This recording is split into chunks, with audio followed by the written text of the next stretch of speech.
on earth was that? That is the question. That is the first time you will have seen that image on national television here in the UK. There's a big conference at Hallam University in Sheffield over the weekend on UFOs, and I have with me in the studio Britain's foremost authority on the subject, and that's Jenny Randles. How many sightings, Jenny, do you have to deal with here in the UK over the course of a year? Oh, about 500 or 600 on average, which doesn't sound an awful lot, but it is a lot because we get the same sort of reports from all over the world, and when we're investigating on an international basis, if you're getting 15 or 20,000 reports of strange things in the sky, you really have a problem to deal with. But we can explain most of those. We find answers in about 95% of cases. But even so, if you've got about 40 or 50 really strong unsolved cases every year that you're adding to the database, you can reliably say something is going on. Now, this is one of the most exciting news sightings there has been. This has never been seen before on British television. What is the story behind this? It was submitted anonymously, which is the first problem with the film, in the sense that we can't really chase up the person who filmed it.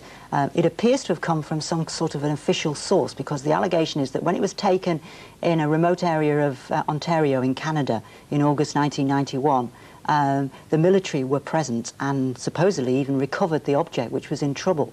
You can see in parts of the film what appear to be military vehicles down below with flares and so on. And what you're looking at there is apparently, supposedly, a rotating disc-like object, which it certainly does look like. And that's what's extraordinary about it, because most films of UFOs show lights in the sky, which frankly could be anything.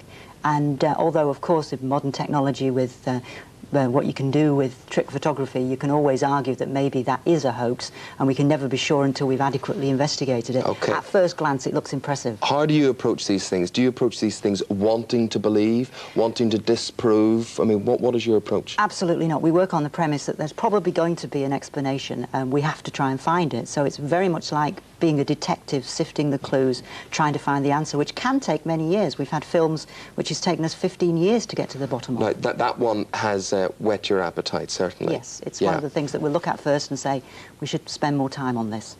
Okay, now we've got a few examples of things that have been seen before. The sky seems full of material. What is this? This is an impressive case because it was taken by a farming couple in a remote area of Oregon.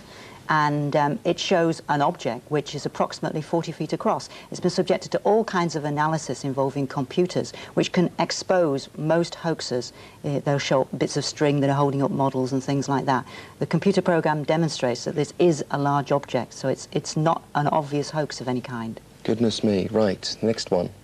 Now, this is different because during the space program in the 1960s, the Apollo flights sometimes saw things in space, and you'll often see them touted as being evidence that our astronauts had close encounters.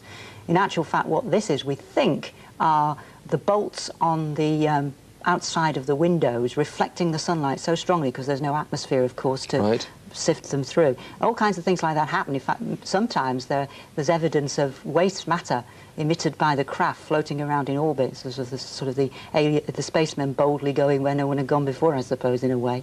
But that's an explained case, as most photographs are. What about this one? Well, this again is unsolved. What's interesting here is this was taken by a team of scientists who were setting up a remote station for weather detection on an island in the Atlantic Ocean, when this thing literally flew right round the island, and they were able to take 4 or 5 pictures of it. And again, all the analysis of it has shown that it's a large object which we don't know what it is. Now, I would imagine that because of the meteor shower over the past 2 nights or so, you will be inundated with sightings and whatever. Yes, we've had quite a lot that have come through. People who've seen strange things, or they thought they've seen strange things, but really what they've done is they've looked at the sky for the first time because of the publicity to do so, and noticed the various things up there which they're not aware you can see.